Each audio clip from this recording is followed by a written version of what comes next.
Hello, everybody. How's it going? Marcos Villegas here, live and in living color, and welcome to the Fight Up TV live chat, August 31st edition, 2021. It's crazy how quickly the year is wrapping up, and we're already in September. We still got a lot of big fights left in this year, but man, what a year it's been! A up and down year in terms of fights being made, fights not being made, fights being canceled. But one thing has remained constant and remained true: Jake Paul, like it or hate it, is one of the biggest freaking names in boxing, and it's a trip to. It's so weird. The fight game's so weird, guys. It's bananas, man. Um, we had a heck of a long week in Cleveland. It was me and Yair that were over there last week, and a former employee of ours, Constantino Garcia. We got to spend a lot of time with him as well, and it was a great week, especially spending time with Tino. Man, reminded me of the old days when he used to trudge along and put in that work for us. But I told him, and for this trip was like, I don't want to say it was the worst trip for me, but like it did not start off on a great start for me, man. It was a freaking journey to begin the fight week. Man, so check it. On Tuesday, all right, have my alarm set to go to the fight week, and on that same day, there was the Oscar De La Hoya workout in Los Angeles, all right? So I had the other people that Kim and Paulo that work for Fight Hub. I sent them over to LA to cover the Oscar De La Hoya media event, which, on a side note, dude, Oscar looks freaking great, guys. Like, regardless of how or what you think of him, regardless of what he did in the past, because he's had his troubles, he's had his demons to deal with, but he looks in tremendous shape. He got abs. He looked fast in that workout. So props to him, because the guy's nearly 50 years old. Him looking like that, big ups to Oscar, man, because that's a big change because of just everything that Oscar's been through the last few years. But back to the journey that was getting to Cleveland, Ohio. That Tuesday, I had my alarm set at 8:15. I end up, and look, my flight's at 10:30 in the morning, and I never fly out of LAX. I hate LAX. LAX is like the worst airport to fly out of. It's just highly aggravating, highly stressful. You have to leave like 2 hours ahead of time to get there from where I live. I live in Orange County, which is not that far away from LA. With traffic, maybe about an hour to get there.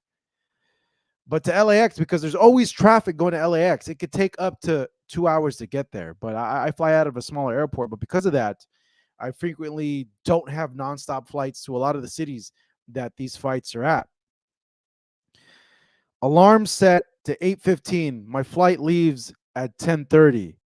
I wake up to a banging on my window. And I'm like, what? WTF?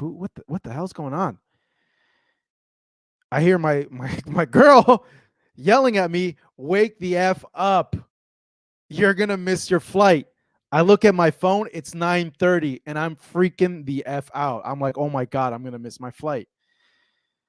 Wash my face, brush my teeth real quick. Luckily, I had already packed, and like we book it. And if you guys don't have TSA PreCheck is a lifesaver. That is like one of the single most best things I've ever done in terms of traveling, is to get TSA PreCheck, because I left literally at 9:35. My flight was at 10:35. I made it there in about 25 minutes, checked in, ready to board by 10:15. How I made it, no freaking idea, but PreCheck is the way to go. And this is why I fly out of small airports. This is why I fly out of all the small airports here in Orange County, because there's no way I would have done that at LAX. I would have been screwed. But get this, all right? So my flight has a layover in Chicago, okay? So I fly from Orange County to Chicago, land haven't eaten anything in the whole day because I was freaking out that I was going to miss my flight because of what happened. Okay. Land, and I'm starving, and I'm like, finally, I'm going to go sit down and grab a bite to eat. Okay. Some little Irish bar there in the Chicago airport. And it's not Chicago O'Hare. I didn't even know there's a different airport from Chicago O'Hare. I didn't even realize that I didn't fly into Chicago O'Hare. I guess I flew into it like a smaller Chicago airport.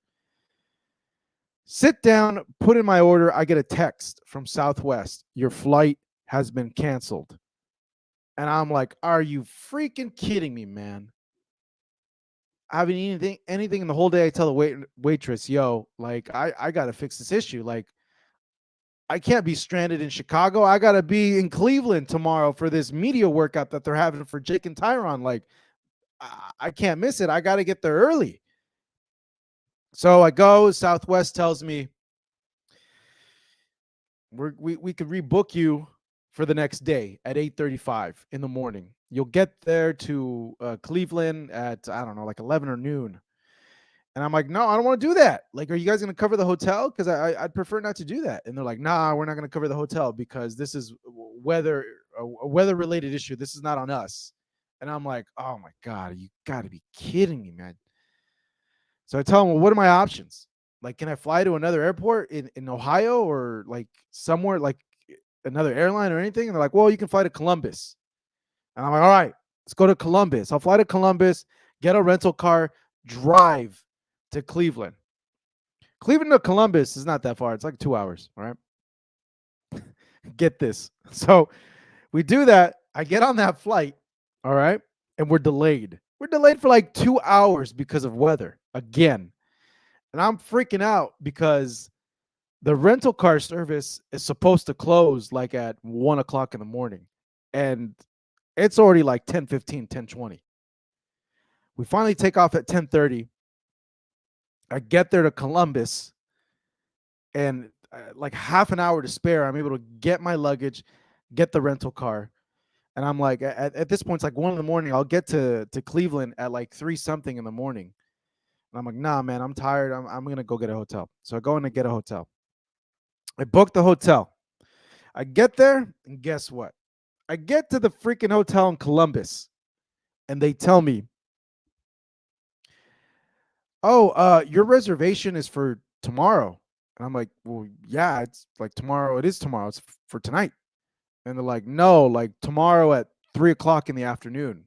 And I'm like, what? I'm like, yeah, like look at your reservation. And I'm like, oh my God, no, this can't be happening. I'm like, you guys don't have any rooms for tonight? Like, it doesn't allow me to book for tonight. And they're like, nah, we don't. And I'm like, you gotta be effing kidding me. I already drove from the Columbus airport to get to this hotel. And I'm like, yo, dude, you got to help me out, man. Like, I haven't eaten anything. I'm like on very little sleep. This has been like a horrible freaking day. Like, yo, like, help me out, man. Like, I got to find a place. Luckily, they did had to go to a hotel by the airport. But from then, wake up in the morning and I got to drive from Columbus to Cleveland. Hey, Ohio's very pretty, very scenic, a lot of trees. It's the first time I've ever seen like farmland, like barn and just like acres of like crops and stuff. Like I had never seen anything like that before. Obviously California kid living my whole entire life in California. I've never seen anything like that. And get this. So I'm driving on the freeway and I see an Amish girl. I'm on the freeway and there's like a bridge overpass. And I issue not. I see an Amish girl in her horse and carriage running across the bridge. And I'm like, what? I don't know. I was just perplexed. I got a kick out of it, but man, it was a freaking journey to get to Cleveland. Now, check this. I get to the hotel. We stayed at the Intercontinental over there in Cleveland. And, Cleveland, it's pretty, but it's not pretty. Just got to be honest. Not the prettiest city I've seen in the world. They have pretty buildings, but it's like pretty building, then abandoned building, and then abandoned factory, and then everything's brown, like bricks and all that. Like some parts of the city look very run down, which it's I don't know the history of Cleveland. If it was like an old factory town, there's a lot of streets named after Carnegie.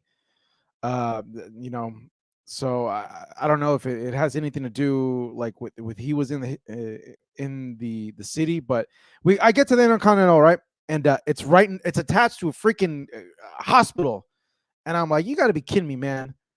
This hotel, and I gotta walk through the hospital, get to the hotel. I'm like, dude, I don't got a mask. I'm in a hospital. Probably they have a COVID patients here. The COVID rates in Ohio were freaking nuts. The other thing too, which is crazy. Okay, California, say what you say about it, but everybody, for the most part, wears masks here in California. Okay, it's just kind of we're all used to it. We wear masks over here.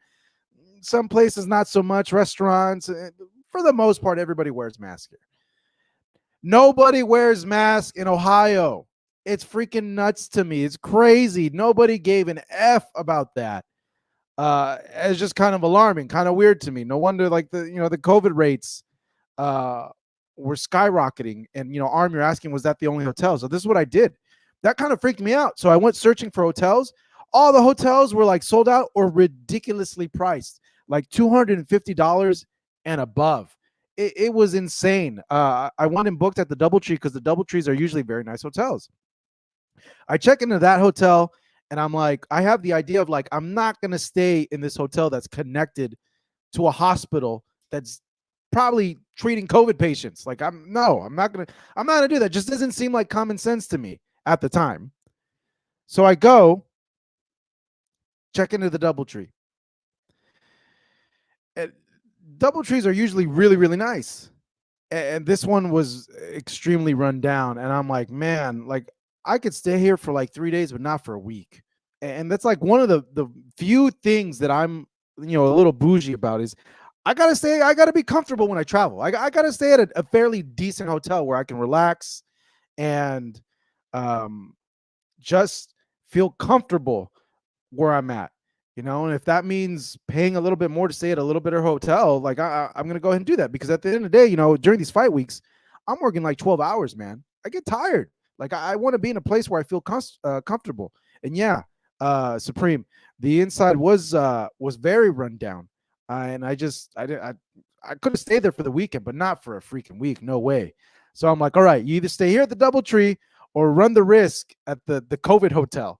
And I'm like, well, the Intercontinental, it's a nice hotel. I just don't like the part that I got to walk through the freaking hospital to get to the hotel. But I was like, you know what? F it.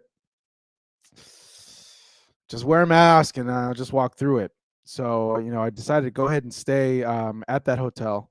And, for the most part, it was a nice hotel. You get helicopters coming in and out every day. I learned later that's like one of the top hospitals in the country, and that it's like a cancer hospital that's like world renowned for their doctors. So that was my journey to get to Cleveland, man. Oh my goodness, what a freaking journey that was. It's a long week, guys. A long, long week. But let me tell you this. Even though the fight between Jake Paul and Tyron Woodley did not, in my opinion, live up to the expectations I was hoping to.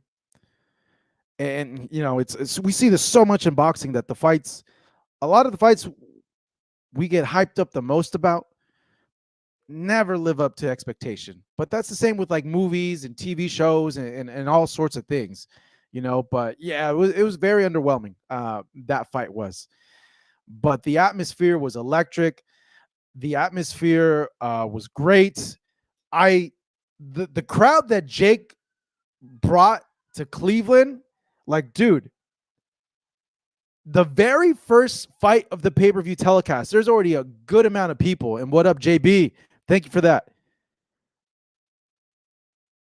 It was crazy. You don't see that at boxing events. And if that's the crowd that he brings to boxing events, Jake, keep doing these fights, man, because that was one of the best crowds I've seen for a fight in a very long time. They were there early. Amanda Serrano got the loudest cheer I've ever heard for Amanda Serrano. Good for her. She freaking deserves it, because that woman is a beast. 7-division world champion. Now, it wasn't your typical boxing audience there. That's for sure. A lot of little kids. A lot of little kids running to random people. It's funny. At one point, some guy like walked past us, and these kids above us are like going crazy, and we're like, "Who the heck is that? Who the heck is that?" You know. So it completely different audience. And this was their first time attending a boxing match, because one of the reporters to the left of me asked one of the kids, like, "Hey, like, can I ask you for a question? You know, is this your first boxing match that you ever attended?" And he's like, "Yeah, it is." It's like, "Well, what brought you here?" And obviously Jake did. But I'm of the hope, and I think you as fans should be of the hope that, you know what, I'm gonna be honest, Jake's winning me over little by little. Now there's still some trepidation there with if he's being honest with some things, or if some things are just like a cheap pop to get people on their sides. But dude, the crowd was lit. The crowd was energetic. These are new fans that have never seen boxing. The undercard, for the most part, was fairly good as well. So, you know, you got to give respect where respect is due. I respect Jake for what he's doing. He's starting to win me over. I feel that, you know, I had random people that don't ever watch boxing matches text me about the fight. So that tells you something. That tells you he is bringing new eyes to the sport. And most importantly, you know, props to him and Tyron. Yes, the fight didn't turn out the way we expected. We all expected there to be a knockout, given that Jake is a big puncher, that Tyron has looked vulnerable in these last few years with the fights that he's had. So that's what we were coming in with, the expectation of that. Both guys are heavy hitters, big punchers. This fight's not going to go 8 rounds. No freaking way. No way. It's going to end in 3 or 4. Has to. Tyron's too big of a puncher. Jake's too big of a puncher. No way it's going to go 8 rounds. It goes 8 rounds. But they put in the work.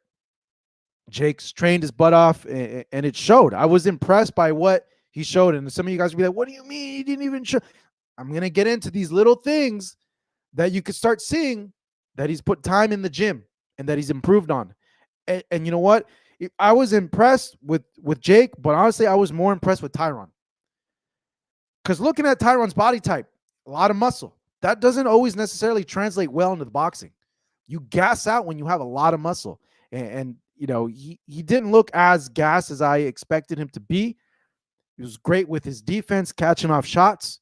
I thought he looked overall in his he looked good overall in his performance. So, you know, that was just kind of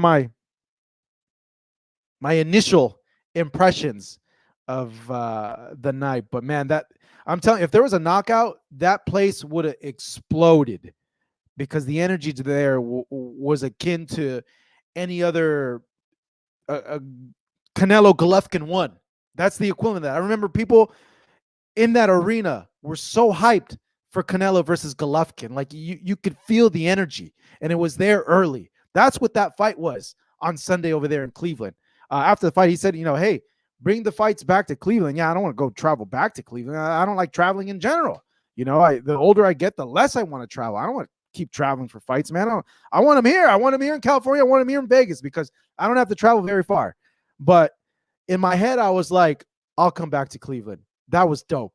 That audience was awesome. I loved it. I loved the energy. Come on, let's go. Let's go. So I'm all for it. Now, if we're going to see a Jake Paul versus Tyron part 2, I don't know. That's a hard sell. But with that being said, I'm going to go ahead and bring in my co-host, Mr. Marcus Hayes, to the chat.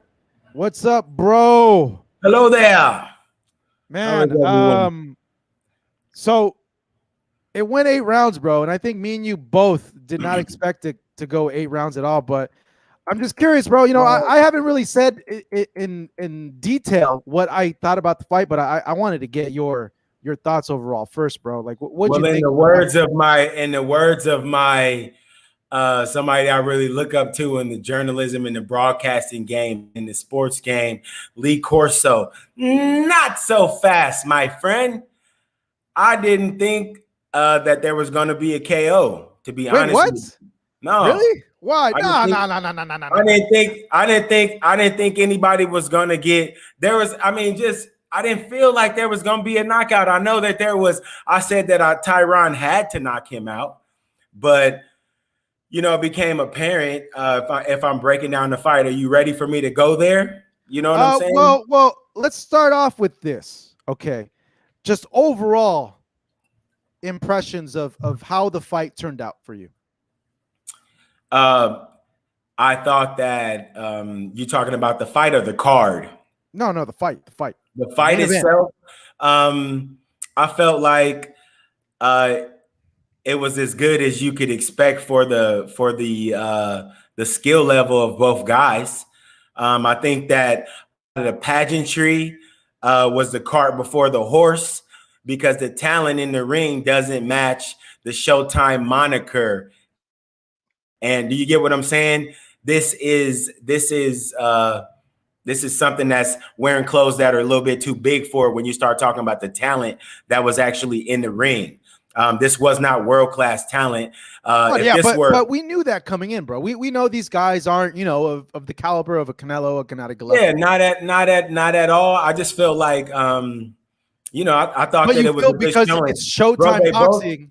Man, they win 8 rounds. Yeah, they win 8 rounds. Tyron going 8 rounds his first fight. Man, good night.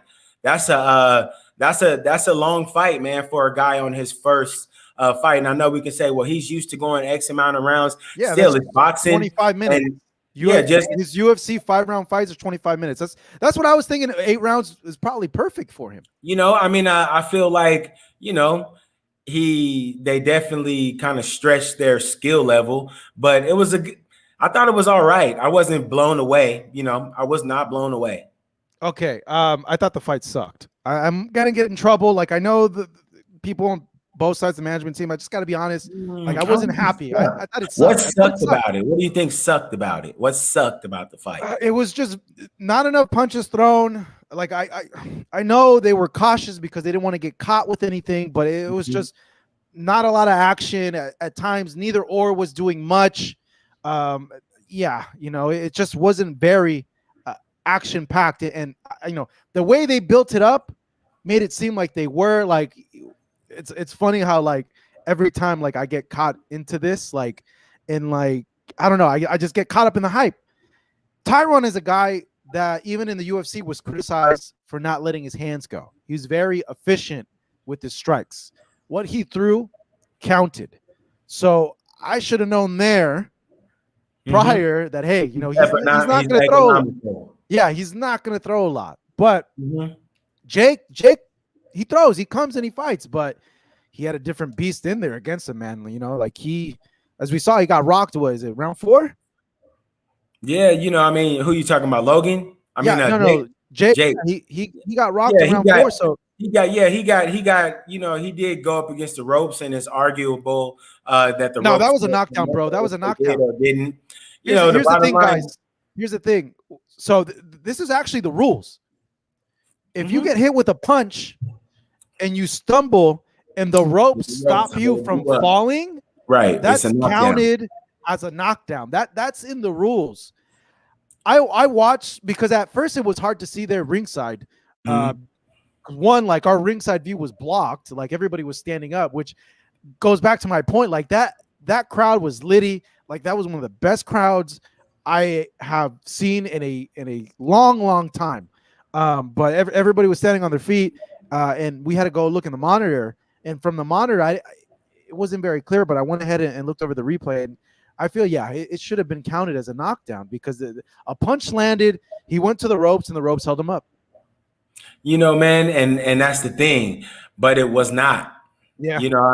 We can go back and forth and be like, it should have been. It just goes into the black hole of what should have been in pro boxing fights from now. From back in the day until oblivion, bro. It is what it is. The bottom line is that Woodley did have a chance to attack. And, you just look and you can see where if this were karate, Woodley was a white belt. If this was karate, he would have been disqualified for throwing that punch trying to knock him out. No, but what I'm saying, okay, what I'm saying is just on the ranking system Yeah. that you got a yellow belt versus a white belt. And that's what it, I mean, maybe give Wait, her who's the white belt? Who's the yellow the belt? white belt is Tyron's the white belt, and the yellow belt is Jake. The yellow belt was Jake. Tyron, for as big as his legs were, I disagree with you guys. I don't think he gassed out. I think the problem was that he couldn't get to deliver the bomb because he couldn't diffuse how to deliver those shots. That's what it was. He was paralyzed by what he was analyzing. He was suffering from paralysis by analysis. That's what it looked like. That happens in gyms all across America. That's what sparring is for. You got to break those habits. He had 80 something odd days. It's not going to happen. Not that quickly. All right, I got to acknowledge real quickly before we divulge more into this. One super chat that I missed, and then JB, your super chat. Thank you so much, guys. Henry, quickly, I know this is off topic, but he's asking what's up with Gennady Golovkin. Nobody in boxing is talking about Gennady Golovkin. Have you heard when he is fighting again? No, I haven't. I haven't seen anybody that's a part of Golovkin's team in a very, very long time. The last I heard was the Murata fight, but I'm not sure that's going to happen because the other guy at 160 was just mandated because the WBA got rid of all the other whatever belts, was mandated to fight Murata. I'm not sure who at 160 got mandated to fight Murata. I think maybe Arislandi Lara was the one that got mandated to fight Murata. So if he's mandated to fight Murata, I'm not sure who Golovkin's going to have as an opponent because it was rumored that Golovkin was going to fight at the end of the year in Japan.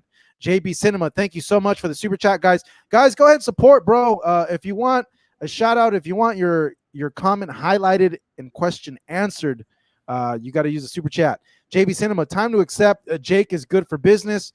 Boxers, networks, boxing media, new casual, etc. Just not good for diehard boxing fans. For most diehards, it's not pay-per-view worthy, in my opinion. When is he going to face a real boxer? And I'm going to get to that point because I feel the next fight for Jake is really a crucial fight for him because the mystique of the knockout puncher took a big hit with this fight, and he's going to have to deliver in this next fight to keep that up, or if not, it's going to be some serious thinking about how to navigate these next couple of fights. And if he really is going to have to go the route of a traditional boxer of having fights with guys with different styles, different looks, different heights and reaches and all that. But Marcus, did you think Jake won or did you think Tyron won? I thought Jake won. All right. I thought Jake won. Good. I thought that Jake, because a lot of people there, bro. A lot of people think that Tyron won. I ran into Boom Boom Mancini. Boom Boom gave me a hilarious take on the fight, but he felt that Tyron won, and I've seen a lot of people online say the same thing. Man, I think that's some Jake Paul hate. I think that it was an easy 6 rounds to 2. There was, Tyron wasn't able to deliver. He wasn't able to deliver any shots that would overtake the shots that he was taking. He was kind of eating a little low-key jab. I don't think that it warrants a rematch either, man. I think that Tyron got edged. Tyron wasn't getting it. He didn't get it. It didn't look like he got it. And that's it. He went in the front door and he went out the back. Easy come, easy go. He lost, period. Okay. So and another thing that I want to touch on real quick, man, is the training. People go in to boxing and they're like, you know what? I'm going to go train with Mayweather. Listen to this real quick. Listen to this. So you come into boxing, right? You don't know how to box at all, right?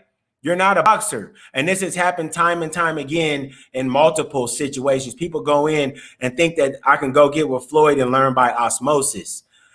You can't go into, if you can't dunk, there's no sense in you going to go get Dominique Wilkins to help you as a dunking coach if you can't even touch the rim. That's the reality. He needed to go find a coach that was going to emphasize straight punches and actual boxing instead of, bro, he's at one moment he's doing the shoulder roll and another moment he's TikTok on the pendulum at distance and not closing the distance. Somebody said it in the chat. He just didn't look like he knew what he was doing. It's no offense. He still should get credit for being game because he was game. But hey, Tyron just lost. That's it. And where's the tattoo? Where's the tattoo, homie? Peter K says, but he rocked Jake. No. I'm going to get to that. I'm going to get to that right now. So this is what I thought overall the fight. Cotto's brother not rock Canelo. So yeah, what? Then he got stopped.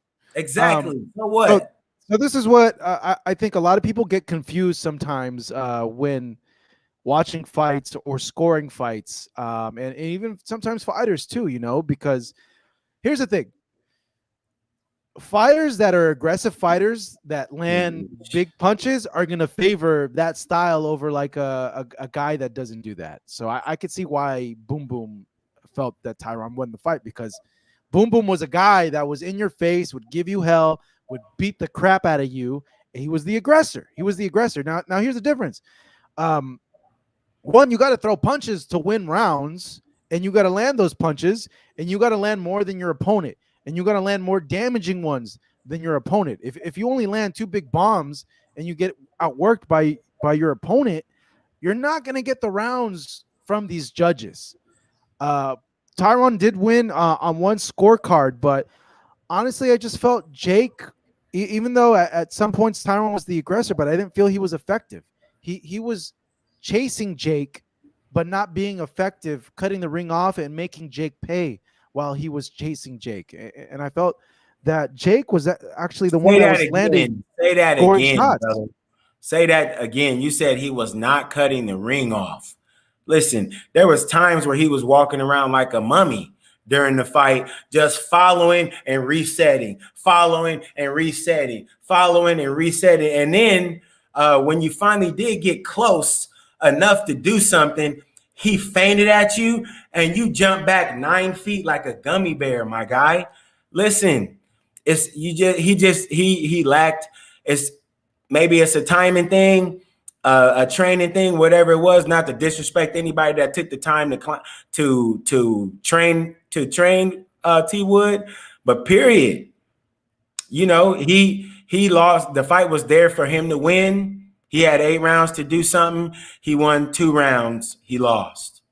So, like I mentioned earlier, I was impressed with a few things that the guys did, being there ringside and watching. Like one, I was impressed with Jake's ability to roll on some of these shots. He has a good jab. He was active with the jab, and I felt that the jab was scoring points for him, at least enough to make a judge think, oh, you know what? He was a little bit more active. He landed a little bit more punches. I think I'm gonna get him that round. Both guys didn't throw a lot, but he landed with this jab flush where we saw Tyron's head or sweat come off.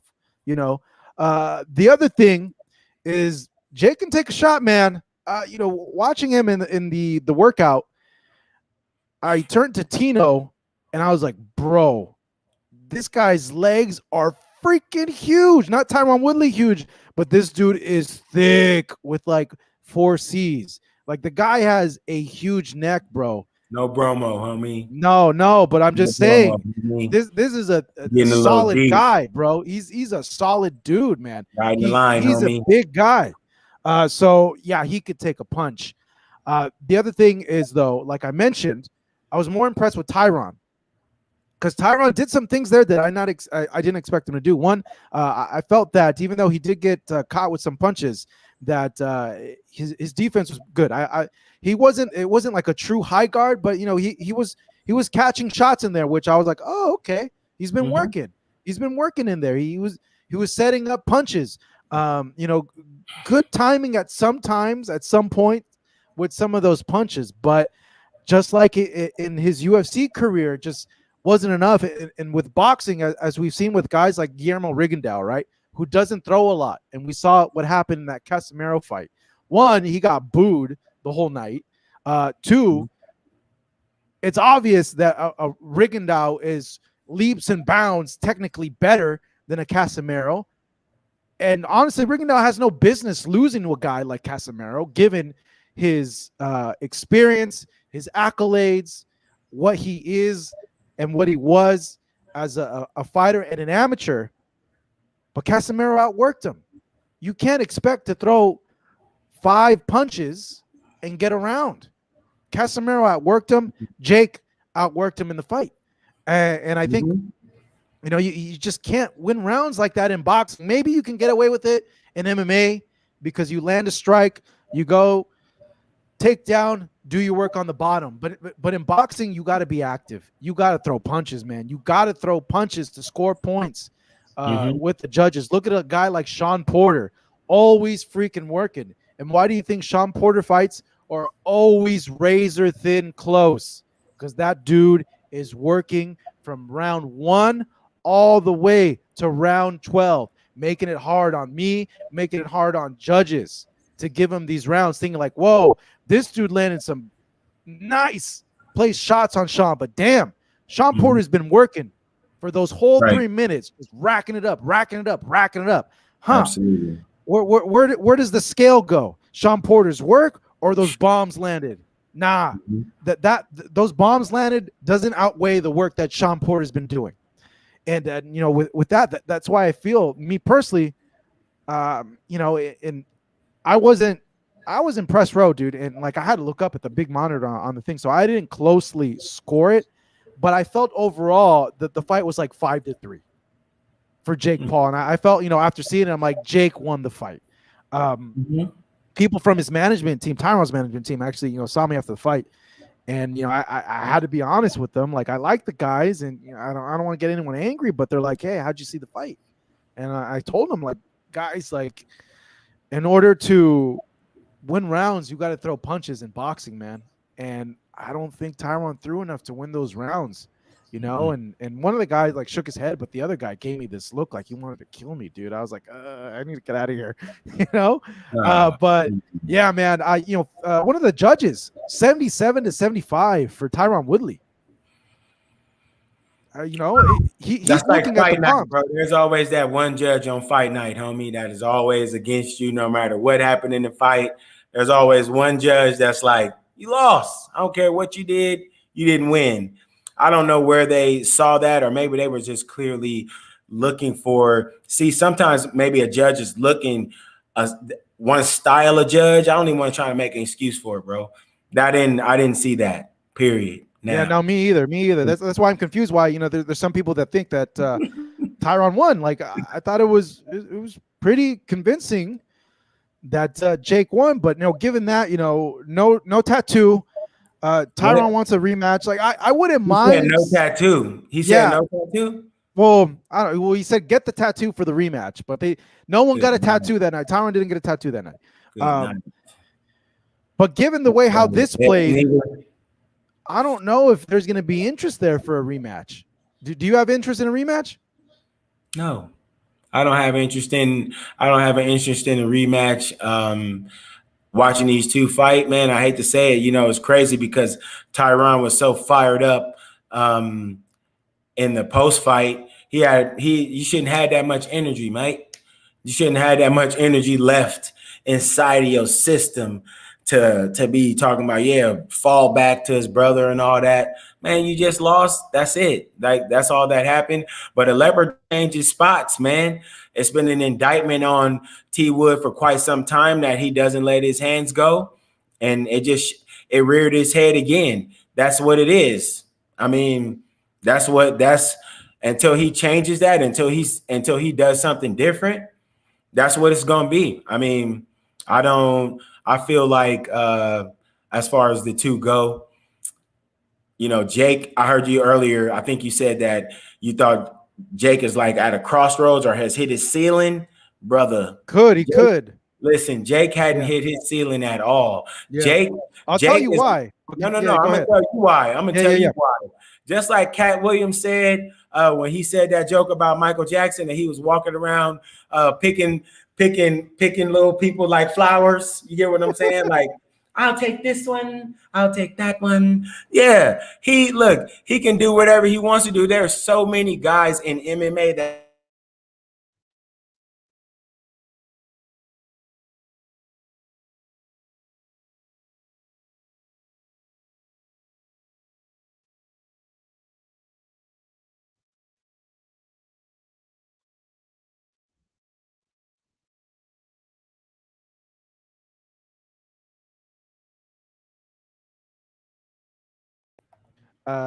There we go. There, you're back. You're back. yeah, yeah. Sorry about that. Yeah, I was talking too much crap, man. They had to cut me off real quick, mate. But yeah, I mean, seriously, man. I have it is what it is, man. I really feel like, no, I'm really a drone, bro. And I was just like, I'm frozen because I'm not a real person. But that's a whole nother story. I need to get my battery charged after this broadcast, man. But all respect to both fighters, man. But there's no need for a rematch for me, man. Tyron didn't give us anything that makes us say, oh, now if he really legitimately dropped Jake and had him, shook and wobbled and was really hurting him bad, man, that'd be different. But otherwise, nah, I don't see the reason he lost. Count Drago. Paul clearly outboxed him. 6-2 Paul, which is I think that's fair. 6-2 that's a Paul. fair card. That's a good card, bro. But that was a knockdown. We agree that was a knockdown. But even with the extra point, Paul still would have edged it. Paul's inexperience did show up with the fatigue, and yeah, he was a little fatigued, but that's what happens in a fight. This is the first time that he went 24 minutes straight in there. Tyron didn't throw because of the counters. Paul's inexperience showed with the fatigue. Fatigue is fatigue. You can be experienced and get fatigue in the fight. He may have moved maybe more than he did. Maybe my man Tyron did have a little bit of pop on his shots that made him move, but I think that he showed more ring generalship. I think he kept Tyron moving. When Tyron was getting ready to get set, he couldn't get set. He kept him moving. I mean, hold on. Let me get this one. Marky Dan 123, thank you for the $10 super chat, bro. He says that people acting like they were expecting Bo versus Holyfield. This was a decent fight considering my expectations. I jumped out of my seat when he almost knocked Jake through the ropes. I agree, man. I think all of us were like, oh, whoa. But we all thought like they were gonna like go at it. Like they were going to throw at it because, both guys are big punchers. So, there was that expectation, but that shows you how much they both respected each other's power in there, that they didn't want to make a mistake. That first round was a feeling out round. They were feeling each other out. But it goes to show you like, hey, they both knew like, hey, one punch could put me out. There's a lot on the line here. I don't want to end up being a meme. I don't want to end up getting stretched out during this fight. But you say you're not interested in a rematch. My thing was this: if there was more action in the fight, or and maybe the big sell, more drama. Well, look, maybe the big sell was that moment in round 4. Maybe they can go and run with that. Hey, if the ropes weren't there, you would have gotten a knockdown, and I would have ended up winning the fight by a point. Compared to with one of the other judges, maybe they can run with that. I don't know, it's a very hard sell, but maybe they can go with that. For me personally, like They City Beat said Biden versus Logan next, bro. Oh, no way. Don't do that. Don't do that. Oh, snap. But like, are we gonna get anything different from Tyron? I don't think so. Are we gonna get anything different from Jake? Maybe. Maybe he'll choose to be a little bit more aggressive. Maybe he'll throw a little bit more. Maybe he'll try to go to get Tyron out of there, but I don't know, man. I think it took the big mystique away from Jake's, the whole buildup of this KO artist. And he was in there with a legit guy, finally, a real guy. And this is the one thing that is sometimes hard for pros to learn. There's going to be guys in there that are going to be able to take every single thing you throw at them and still come at you, and they won't go down, and fighters learn a lot from that experience. But in terms of what's next, I felt that Tyron had a good accord of himself that he will probably fight another boxing match. And I think, people will want to see that. Same with Jake. Jake is going to fight another boxing match. They had Tommy Fury on the card there, which, Tommy Fury still looks very, very green. And the one thing that stuck out to me the most about Tommy Fury's fight is he still doesn't know his distance in there. He's smothered at times. And I'm like, dude, you're bigger than this guy, longer arms. Like he doesn't know to gauge his distance yet. Man, I beg to differ on that. As far as his opponent was a pit bull. You have to have those type of fights. There are some guys that say, look, I'm not going to be on the outside. I don't give a damn what you do. Nah, Tommy Fury should have knocked that guy out, bro. Hey, but he couldn't. And I don't think anybody has anybody knocked that guy out. That dude ain't a bum, bro. He's not a bum, but because he's up against Tommy Fury, you got to Tommy Fury's the boxer. Guy's job too. Tommy Fury's supposed to be a boxer too. Nah, that other guy's an MMA fighter, a very tough one. Hey, and look, you need those type of fights. Sometimes you have a guy that's going to be up in your chest that's saying, hey, look, I'm not going to go away. You're going to have to either dispose of me or we're going to ride this thing out all night long. And that's what Tommy Fury did. I think at this point right now, for the entertainment value, Tommy Fury brings nothing to the table. Okay, I'll get into that right now. Because I think he does. I think he does bring a lot to the table. But the fight has to happen in the UK. Country. No, the fight has to happen in the UK because that's where Tommy Fury is popular. It would make no sense to have that fight here in the US because virtually no one knows who Tommy Fury is over here in the US. But if they go to England and have that fight, that's a huge event that makes sense because I came away with, wow, Jake Paul could end up beating Tommy Fury. You look at the size of Anthony Taylor and the size of Tommy Fury, and being that Tommy has a lot more fights than boxing fights, at least than Anthony Taylor, Tommy should have put that guy out, honestly. Just the size disparity and all that. But he didn't. Anthony Taylor should have put a guy out. Where does he should have, bro. He should have put that guy out. He should have because of how much bigger that dude wasn't there to get KO'd. He told you before the fight, you ain't whooping me, dude. You ain't whooping me. Sometimes, but that guy talks a lot, bro. Yeah, and he backed it up, but he backed it up as well. He did not win the fight by any stretch of your imagination, but he backed it up. He came with it, and he deserves some respect. Tommy Fury doesn't bring anything there, but Cal D, I think that's somebody said just earlier in the chat, man, like just a couple seconds ago about the next fight for Jake, and I think he's right. See, this Cal D says Paul versus Masvidal or Paul versus Diaz. No. Those guys. Here's the thing. Because why you say what? Listen, watch too what you say. Dangerous right now. This is okay. Masvidal. Exactly. No. Okay, but wait.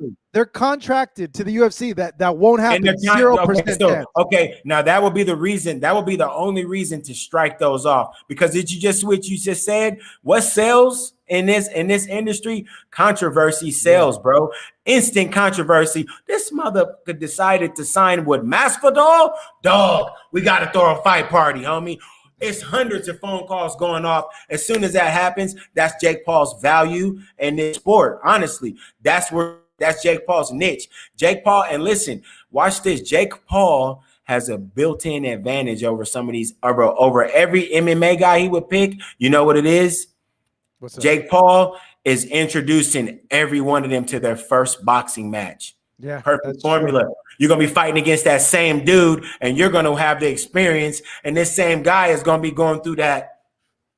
But since we're on Jake and everybody's on Jake's head and hating on Jake, bro, let's touch on Jake's gesture at the end of the show and how he broke the money down, bro. Listen. Hold on. Float Logic. Love the show. Give me your thoughts on the fights on Sunday as opposed to Saturday. It works for the Super Bowl. My days are all off, bro. I don't know. Sunday fights? I liked it, man. I do like the feeling of the fight on Sunday, man, to kind of book in the weekend with a nice, unless you like to, like have the fight party and get extra messed up. Yeah, we all do. Come on. We can't be getting smashed on a Sunday. That's what it does, Flow Logic. Now, it does mess that up, my brother. Yeah. But at the same time, it is not, if you just chilling, it was nice to have that nice Sunday comfort of, man, it's a big event on a Sunday. I'm tucking it in, man, and getting ready to start my new week. I think it could catch on. I think it's cool, especially for an alternative day. I defer to that opinion. Is I guess you can have fight parties where you get super smashed on a Sunday, but you're not gonna for Monday. If you're a not a degenerate and have a job on Monday, it's not going to be the nicest Monday. That's for sure. Honestly, bro, I back before this, I used to love fight parties, man. I would look so forward to fight parties because I would get super smashed. We'd watch the fight, then we'd go to the bars, see the fight highlights, get in arguments with people at the bars about the fight, who won the fight. And it never escalated to fights. So just good banter back and forth with random people, get even more smashed. And it was a great night. You go and you recover on Sundays. So yeah, I don't know if I'm digging this Sunday. If I were a fan. No, but you think about it though, man, and you go back. Like I see Flo Logic jump back in the chat and he says it's called football. Dude, yeah, people do get messed up on the weekends. That's true. You know what I'm saying? Like, think about it. Degenerates getting messed up on a Sunday. People are getting messed up on Sunday. Let's not make a mistake. You ever been to like a Raider game at the end of the game or a Niner game at the end of the game, man? One time, my brother and I were leaving the old beautiful Candlestick Park, man, and watching this cat. You can't help wearing this big old line, and there's this dude just drunk as hell, bro, just peeing facing the line for like 52 seconds, bro. Just drunker than anybody else's uncle, man. Just what a degenerate. Good time, bro. Go Niners, homie. That's right, King Ish. Go Niners, homie. We got to remind everybody. Go Niners.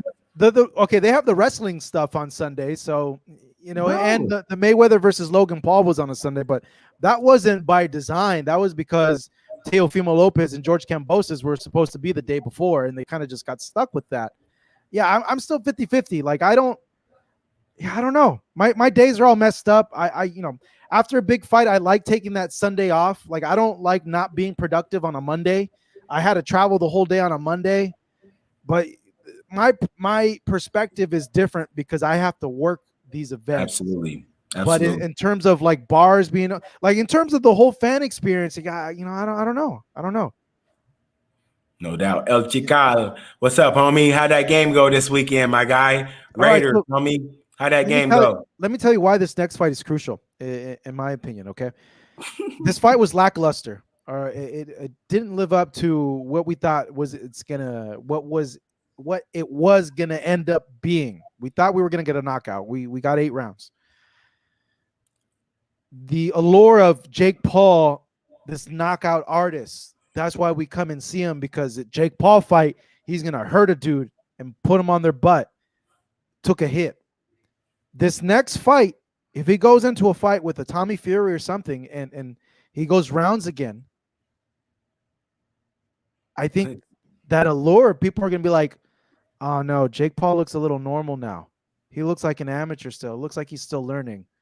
Listen, and that's why the Tommy Fury listen, the Tommy Fury fight is not a good fight for Jake Paul, and I'll tell you why. Because Jake Paul, go back to Tommy Fury's opponent. Tommy Fury's opponent was a wild child coming forward, running in, charging in, trying to blast off on him, right? You take a guy that's less experienced and less of a boxer than Tommy Fury, and you let him stand in front of him and start posing like a boxer and showing those natural openings that only happen when you're doing this specific dance. Boxing is a lot like a dance.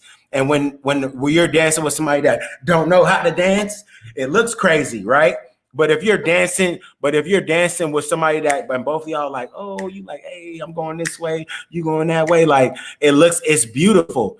When the problem that Jake Paul would have with Fury is that he knows the dance just enough to get destroyed. Not a good fight for him at all. Don't do it. Don't do it. It's not a good fight. Stick to people that aren't that seasoned. Tommy Fury represents you peeing blood and you getting what everybody wants. which is to see you get broke down and destroyed. Leave Tommy Fury alone. He But knows just enough of just enough of the dance for him to expose you. Don't do it. wait. It sounds like you think Tommy would beat Jake. Yeah, I do. I think Wow. that Jake is just enough. Jake is enough of a boxer where Tommy would figure him out too quickly. I'm serious. Jake is enough of a boxer where his level is beneath Fury's. Please don't get Fury confused. Don't get Fury confused that his performance versus this other guy that was seasoned and was a rough and tumble guy that would give a lot of people problems, right? Look, I'm not saying that dude was anywhere close to being a world beater. What I'm saying is that Jake Paul knows just enough. Now, what does he say? Real Dude Uprising says, thank you for the $5 super chat, bro. Tommy Fury is going to shut that YouTube fighter machine down for Jake Paul. He's a seasoned boxer. He's a lot more seasoned than Jake Paul is when it comes to the collision that they would have, that moving around and that ring generalship that he was able to show versus Woodley and the fatigue that he showed trying to get away. If you have a guy like Tommy Fury who's got powerful shots in both hands and then go to the body like hell, when he cuts the ring off, because that's what Woodley didn't do. If Woodley cuts the ring off, he wins 2 more rounds just for cutting the ring off. He wins 2 more rounds if he's cutting the ring off. That was his problem. He can't look at it and be like, I got robbed. You broke rules in boxing and you paid for it. That's it. Yeah, that's what happened. Tommy Fury doesn't do that. I wasn't impressed by what I saw from Tommy Fury, and I felt that he looked very green still, and because of that, I just feel that fight would be competitive. I think it's a shade of green. He's a darker shade of green than Tyron. Jake Yes. Paul is, and he's a much darker. Tyron.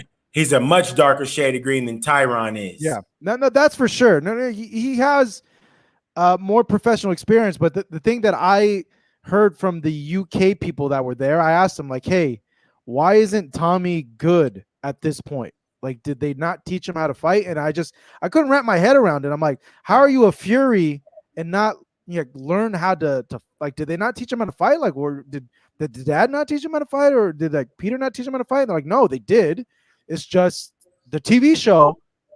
That's what happened. It got him distracted. It took him away from all that. And he was a big hit on the TV show, and it seemed like he was more interested in that than boxing. Now it's looking like he's got very little amateur experience. Was he got like 10 fights or something like that? It was like nothing. Like they're all amateurs. Yeah. Like somebody in the chat just said, no amateur experience. They're all amateurs. No, somebody just said the first all amateurs. Dude, they are actually all amateurs, period. And that's AB Lincoln says it. At Fight Hub TV, these fighters are all amateurs, and that's the beauty of it. I'm serious. That's the beauty of it. That's the marketability of Jake Paul and what he brings to this. Isn't boxing. This is an event. It's like the circus. You get what I'm saying? It's like the circus. It's not what you would traditionally expect. It's something. It's an auxiliary.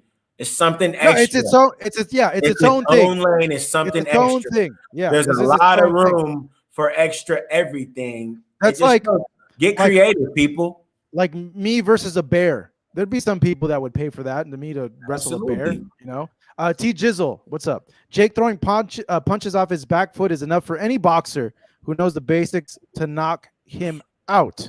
JB Cinema, Jake, less than an amateur. Give him 12 rounds and proper PED testing against a real boxing amateur. Jake announces retirement. Yeah, that was kind of weird. Look, hey, that's the thing, man. Testing, bro. That was kind of weird. Hey, the drug testing, man. Listen, now that's the part that you got to jump on. Listen, now that's the part that boxing fans should be like, I don't know about that. And that's where maybe, listen, when we're not drug testing people and guys are able to, maybe you slid on something. Hopefully you guys didn't, but that makes it that right there for me takes the validity. That chips away at the validity of the bout for me. Is that they didn't follow normal protocol. Well, they said after the fight. They said that because it wasn't a championship fight. I guess Ohio only drug tests for championship fights, because that wasn't a championship fight.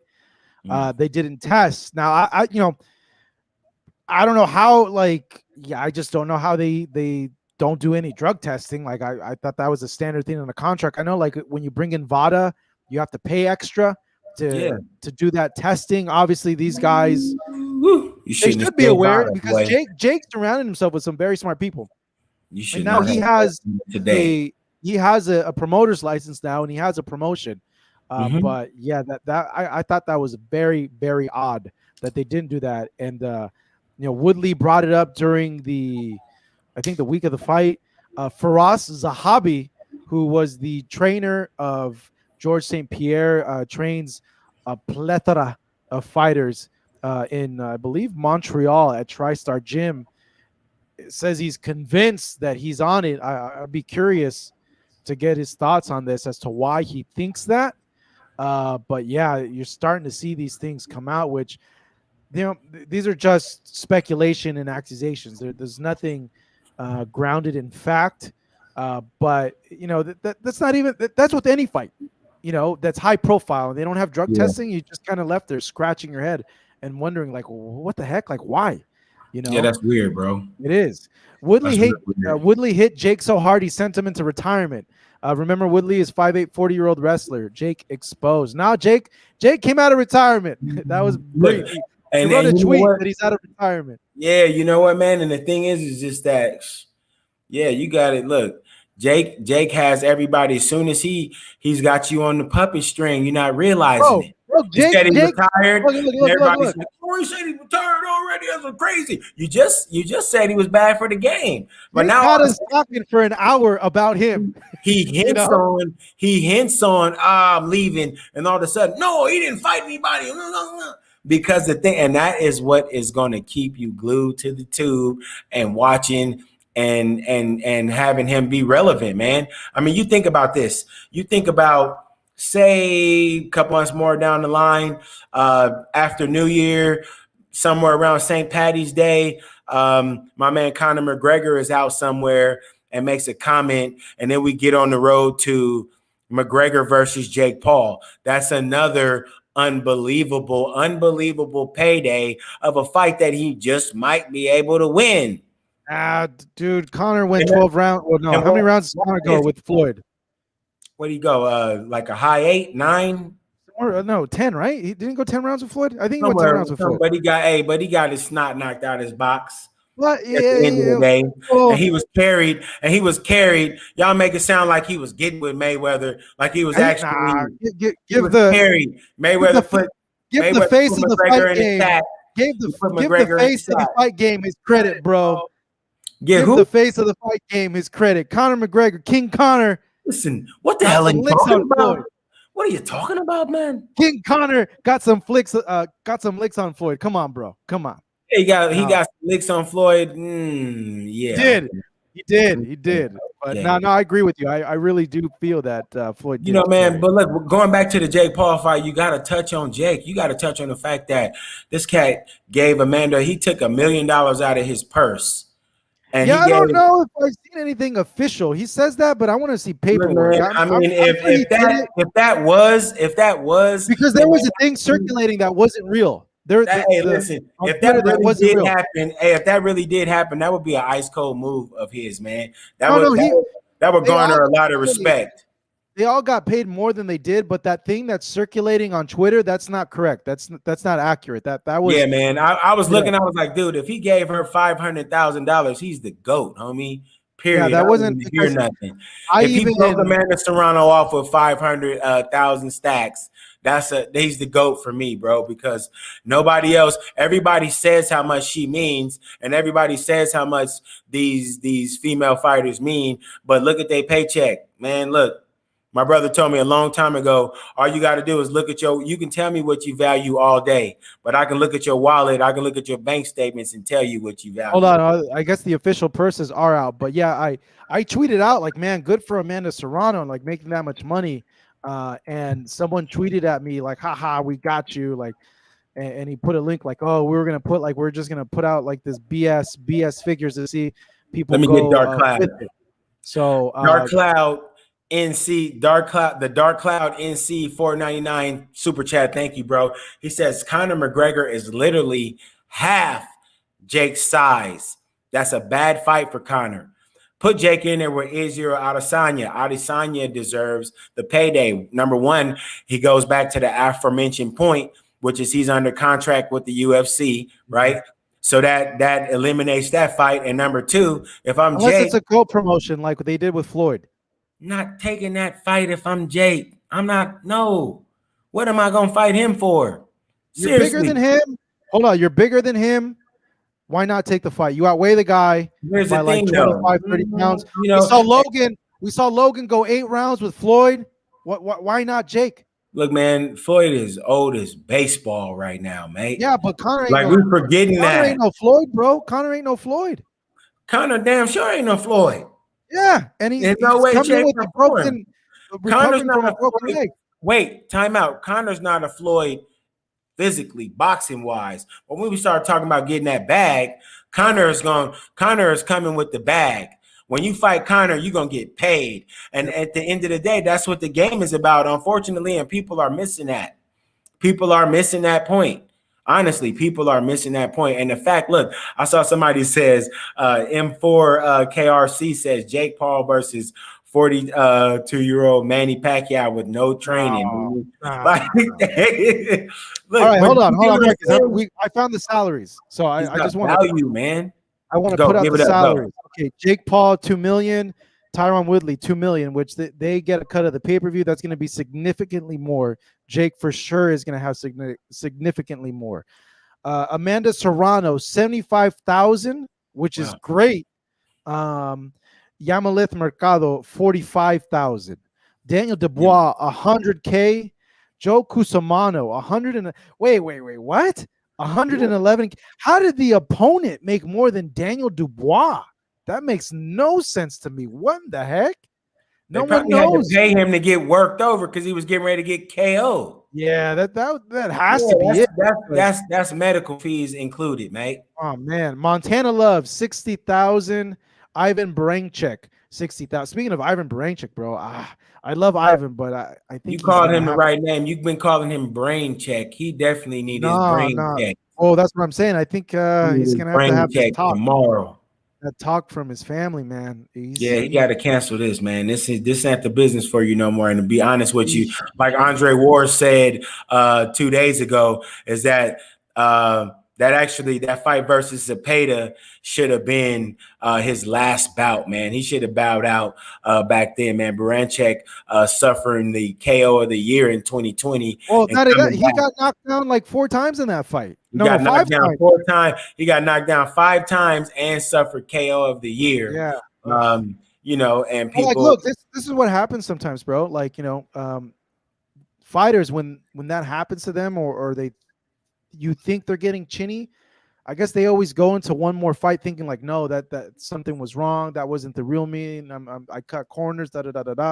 And I guess, it's that next fight that really brings the point home. Like, hey, you just can't take punches like you used to. And I think that's Ivan. When you look at him now compared to the World Boxing Super Series fight, it's completely different. Man. He just, unfortunately, he can't take the punches anymore. And I think now, who was that took it from him? Was that Josh Taylor that broke him off something the first time? Yeah, if you go back to that fight, Josh Taylor broke him down in that fight, and he wasn't the same since he fought Josh Taylor. And I wanted to touch on that real quick. I know we ain't talking about Josh, but look, you gonna put some respect on Josh's name. Y'all talking about, what about Manny Pacquiao comes back and just takes out Josh Taylor, bro? If Manny Pacquiao fought against Josh Taylor, it would not be pretty, bro. Yeah, Josh Manny would wreck him. Manny would wreck him. Huh, bro? Josh Taylor is not to be played with, mess with, or step to, bro. Manny, I got Manny, bro. This ain't no Josh Taylor, ain't no pushover, homie. So I got Manny. Check your fire. Hey, River Bravo 6, check your fire. Nah. Check your fire, bro. Hold on, we got to get to these super chats, but I want to talk to you about this. Danny, Jake versus Nate Diaz. Nate has a huge loyal fan base. Would love that fight, but Nate is under contract to the UFC. And Jake and Dana aren't on the best terms. That's for sure. Jesus Torres, his whole camp tested positive in their individual careers. Jay Leon Love, Pascal, his bodyguard died of roids. I don't know the juice is there for the taking. Did Jay Leon tested hot? He pissed hot? I don't remember Jalen Love testing hot. I know Pascal. I don't know about the bodyguard. I have no idea about the bodyguard, but yeah, if there's someone in the okay, look, people have the right to be. I guess if I was Tyron, I would bring up that same concern. If there's someone like a Jean Pascal that's working with him in camp and he gets busted for 5 banned substances, like, yeah, who wouldn't? You'd be like, yo, bro, get this guy tested.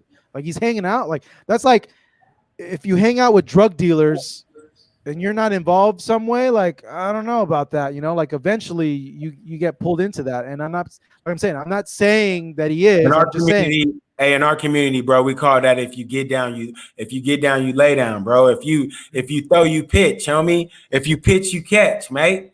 Like, you know what I'm saying? You're not just hanging out on the block for no reason. If you allowed there, you there for a reason. There's no such thing as a hood ornament, bro. KSI don't want the smoke. EF says that. Yeah, I don't think KSI. Jake's had a lot more experience. And KSI had 1 fight. Yeah, KSI is not coming back to boxing for, there's no interest for KSI. I think he would. Well, in the UK, because these guys are UK. You know how the UK guys, they roll for their guys hard. No doubt. For their guys. But I highly doubt that Jake Paul has fortunate. He's moved past. He moved past that guy with Tyron Woodley. He moved past him. He's gone. He's out of there. Back to this Manny Pacquiao versus Josh Taylor thing you brought up. Go ahead and bring it on, man. Yeah. What you talking about? Josh Taylor was getting touched up by Jose Ramirez, dude. Imagine Manny. Manny's too fast for that guy. Jose Ramirez lost that tug of war badly. I don't know why we're acting like now. If you went back and said, bro, Regis Prograis was getting in Josh Taylor's ass, I'd be like, yeah, you're right. But he did edge him out. But Ramirez, at the end of that fight, bro, those last rounds, Ramirez was putting it on him. Man, are you kidding me? Ramirez was getting what work. Do you mean? Ramirez, what fight were you watching? Bro, were you there? I was there. That's what I was about to say. You must have had the there. I'm there vision. I know you'd be like, when you. What do you mean? Different than I do or something, bro. I saw what I saw, bro. Ramirez was touching him up. Ramirez got baptized. He got worked, but he was touching him up, and he made it really hard for him at the end of that fight. Those last few rounds. At the end of the fight, when they was getting worked over and stopped, and he was getting knocked down hopelessly. Bro. When was the last knockdown in that fight? Let me go to the box right. The knockdowns happen early to mid. Stop the fight. They stopped the fight. Let's see here. Josh. They stopped the fight. On a side note, freaking BoxRec got to fix. BoxRec got to fix the website, man. You was with the Modelo rep. This new BoxRec thing is it's annoying. All right, here we go. All right, Ramirez down in rounds 6 and 7. Unanimous decision, 12 rounds, bro. You got a bad memory. It don't win all 12 rounds. And I'm saying. Hey, Ramirez, he did, and you're right. Hey, you're right. I've been with the Modelo rep. Listen, it looked like it. He was who's wearing the sunglasses now, dog. Hey, he whooped. Hey, but he did whoop on Ramirez though, bro. And I guess you're right. He did. I guess you can say at the end that has appeared to have a little more. But no, he didn't, bro. He did, bro. He did. He put hands on him. What do you think? What do you think? Pacquiao does versus him? Okay, look. Taylor gets hit a lot of defensive issues, and he likes to come forward and fight in the close distance. That's a good style-wise. That's good for Manny. Manny wants to be in that close distance to let his punches go and get off with a guy that throws wide, who's not a counter puncher like an Ugas. Josh Taylor's a guy that's coming and he throws punches. He's an action guy. That's a good fight for Manny. I think that's what the problem would be for Manny. Because Manny's clearly shown that Manny's been eating. Manny ate some shots. Like Manny literally. Hey, Manny did eat some shots from from Ugas. He ate a lot of shots. I think that Josh Taylor is a highly active fighter who throws to the body and to the head kind of simultaneously. I just feel like if it's stick in the mud, Manny, he's a walking duck. That's not a good fight for Manny, bro, honestly. And I would hate if we thought Ugas banged him up. I think that Josh Taylor would do a job on Manny right now, man. Forgive me, Manny, bro, because I got so much respect for Manny, but I just think that Josh Taylor right now is too much for Manny Pacquiao. You're going to have to take one of these homegrown American fellas to take. It's going to take one of the best guys. Bro, I want to see him. It's going to take one of the best guys in the country, in America, to take him down. I think Manny is past it, man, as far as beating somebody like Josh Taylor. Put some respect on Josh Taylor's name, homie. What's wrong? No, I respect Josh Taylor. I respect him so much. You know, when the remarks about him, came out like, well, what does this do for Tank? Hey, Josh carries weight, bro. He's undisputed champion. He deserves. Be careful. Yeah, you don't want to get called a wank stain, homie. I don't know. After seeing this, he might come after me and call me a wank stain. My boy called Freddie Roach a wank stain, homie. Yeah, that's a new word, right? Some of the UK slang is absolutely. We need to create a website, homie, so we can go back and forth with some of the UK cats, so we can trade some slang back and forth, bro. The creator of Wank Stain, I got to use Wank Stain, homie. It's hilarious, bro. Green Glassful, thank you for the super chat. 302 people are watching this, and the two non-boxers equation is very simple. Paul outboxed him fair and square. Yeah, that's the other wanker. I hear that a lot. What does wanker mean? Like a-hole? Or like make me laugh, bro. Douchebag? Is that what it means? No, Hank, you're a wanker. What, a wanker? Nah, I think a wanker is like somebody that be beaten off, bro. No. I think a wanker is just somebody that constantly is beaten off, homie. Nah, is that what that means? Homie. Yeah, a wank, because a wank stain is a Lewinsky mark, bro. Lewinsky mark. That's what you're calling it? A little Izzy stain. I'm just saying, bro. Like, yeah, like, and then a dosser. Hey, a dosser is like being a bum, homie. A dosser is somebody like a bag boy. Yeah, a dosser is somebody that don't got nowhere to live, bro. Doesn't have anywhere to stay. So the shit's hilarious, bro. Yeah, I love the slang, man. It's always fun to sit and talk to these cats, bro. I'm looking forward to Wilder Fury 3. It gets even crazier because there's like a certain apples and pears or something like that. There's like a certain even like more like dialect where you're like, what in the hell is this guy saying? And I remember one of the guys from the UK brought it up years and years ago, where he's like, dude, sometimes I can't even understand like what the heck they're saying. I'm not sure what it is, but if one of you guys in the chat could let us know, man. Hey, if there's anybody from the UK, man, and what I want to do right now, real quick, bro, if you guys, man, hey, bro, let us know where you're from, man. City and state, bro. Let us know zip code, state. Let us know. Represent where you from, man. I want to see how far out we're reaching right now, bro. Are we worldwide like Pitbull, bro? Hey, that'd be dope.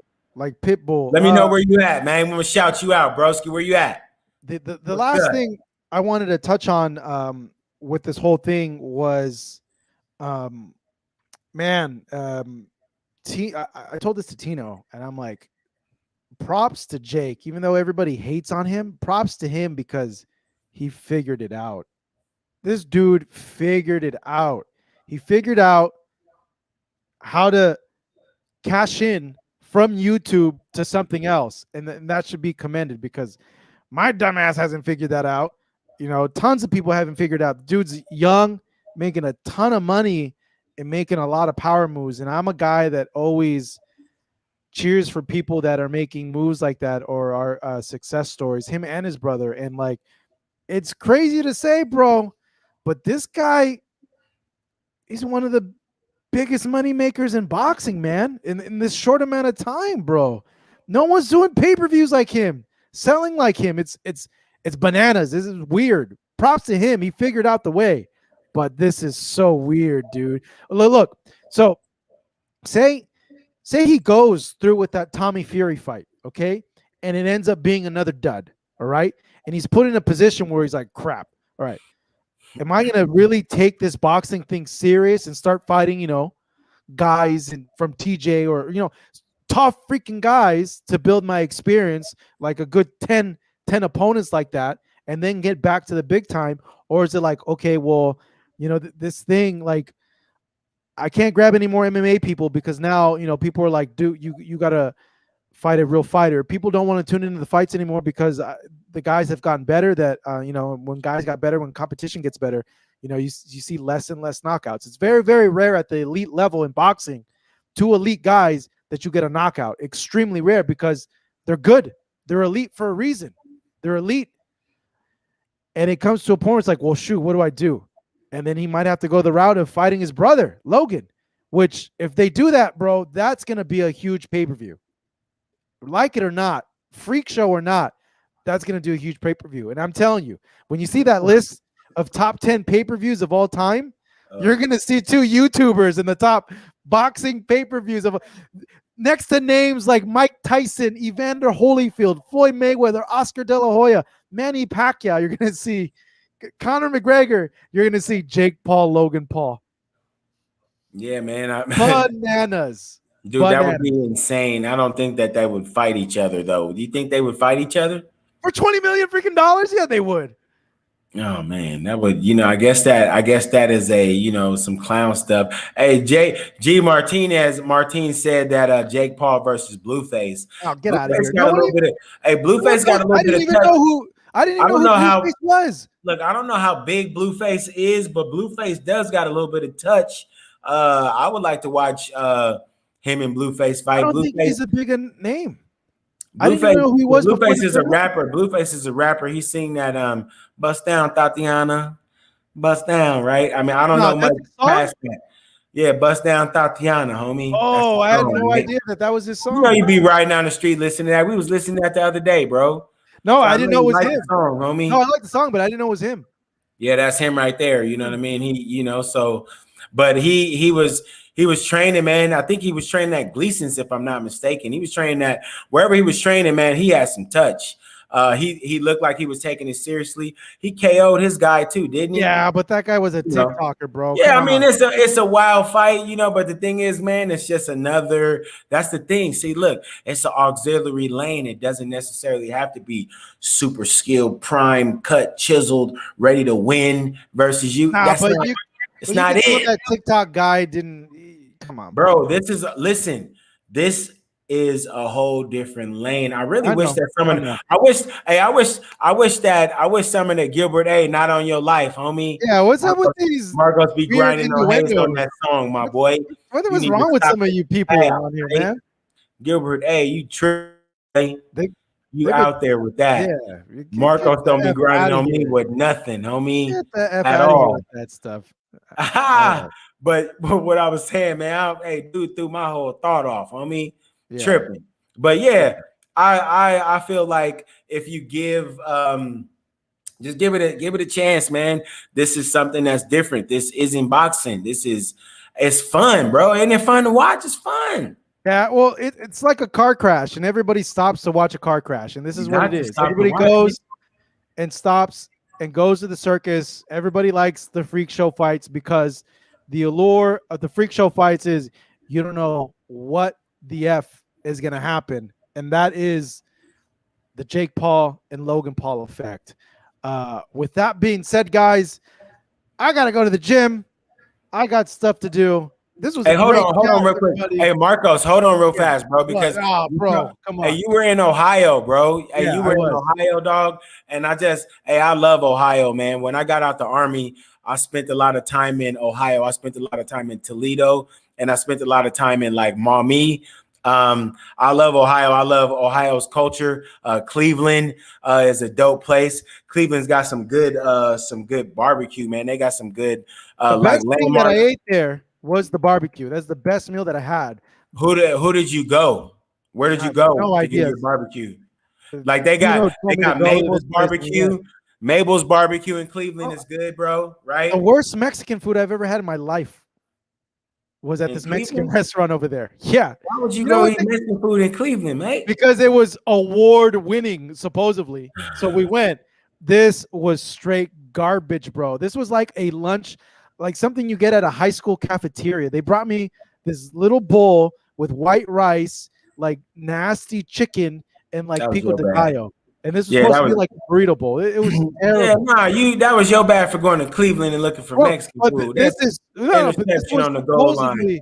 supposedly award-winning Mexican food, and I was like, get Nah, the F homie. out of here. It's Nah, the what app was that chingadera. on? That wasn't working out. But they got like Bony Fingers barbecue out in The Cleveland, bro. barbecue was good. I had one day Cleveland barbecue. with the Cleveland Clinic, man. I don't know if you were by the Cleveland Clinic, but that's I one of the was. most respected medical Yeah, places that's what I was in the saying. whole world, I bro. was in the A hotel lot of good next to it. workers there, a lot of good Yeah, doctors there, but it's bro. scary, bro. Everybody, they're dealing with COVID over there, man. I don't want to be in a hotel next to a freaking Yeah, man. hospital. Shout out to all the people at the Cleveland Clinic, bro. And lastly, bro, I just want to give a shout out to a lot of people that chimed in, bro. We got a lot of people that were on here, man, that were showing us love today, bro. So we want to just drop a little bit of love on y'all, man. Thank you, bro. Hurricane Hank, as always, Superman Prime, Yeah, Hank, Israel hold on. Cortez. Hank got to stop with the innuendos, though, bro. You got to put a halt to Well, that. because Hank might be having a Freudian moment, bro. So, Ugh. hey, Hank, just let it flow, bro. If that's how you Nah, feel it, let my it boy, go. you know what Let I'm it saying? go. You Like got to come out. Frozen. You got to come out at some time, Hank, because there is a hurricane going on and it's happening inside your spirit, Hank. Let it go. Let it out, Hank. Drip Killer, Superman Prime, Facts 101, man. My boy Danny, I always see you in there. Gilbert A. Man, we just appreciate, man. King Ish, always see you in here. Robert Jr., C Mal, right? Lando on Fleet, bro. Hazy, Float Logic, man. Just it's so many of you guys, bro, that make the show, and I'm looking forward. I didn't see my boy Ivan Drago in there, but if I you think look back Chavo on was the there. hey, I if think you he look was back there earlier. Hey, if you look back on the chat, if you look back on the pre-fight video that Tyron Woodley did for the channel that we had on there, where he was working out in front of the pool, Drago called it right then and there and said, "Yeah, man, that ain't happening, man." So there's a lot of folks that saw through what was happening. John Brown Jr. from Riverside, Cali, what's good? From the Bell City, man. Manny Simmental from Bompton. What's happening? Israel over in Tijuana. We love it, man, right? Issar from the UK, all the way from the UK. What's up, mate? Jorge Zayas, all the way from New York. Yeah, Man. guys, thank you so much, man. We appreciate the Man, we support appreciate the from time, man. It's over the awesome, years. bro. So I would get to all y'all, but the show yeah, do gotta go off, bro. like we've been mentioning, we're gonna be moving the show to Tuesdays because of the start of football. Yep. Marcus, when is that? Tuesday, September 14th. September 14th. Well, we will be switching to Tuesdays at 5:35 p.m. So catch us. So some of the guys here, Marcus, wants to watch Monday Night Football. Yeah, man. Hey, you got to watch football, baby. As football is out there, man, you got to watch ball, baby. I mean, you can't miss football, man. So Yeah. go ahead and watch your local team, man. And I saw some Browns fans out there. I got to give out shout out to the #1 Browns fan that I know, my boy Richard Farrell, homie. I know my boy Rich love the Browns, man. Y'all ain't gonna do nothing, but I had to give you a shout out. Oh wow, you gotta put that jab in there. Wow. All right, we gotta get out of here, guys. So thank you so much. Let's get one last round of likes for all y'all here. Thank you so much. Really appreciate it. We'll be back next week, I believe, on let me get the date. Next week on the 7th will be our last show on a Monday, and then starting the 15th throughout the whole NFL season, we will be on Tuesdays, and then I guess we'll make a decision if we go back to Mondays or we stay on Tuesdays. No doubt, man. Yair wasn't with us. Yair had some personal stuff that he had to go and do, but Yair will be joining us next week. For myself and Marcus Hayes, thank you guys for watching. Appreciate it. This is the Fight Up TV live chat. Have a great rest of your week, guys. Peace.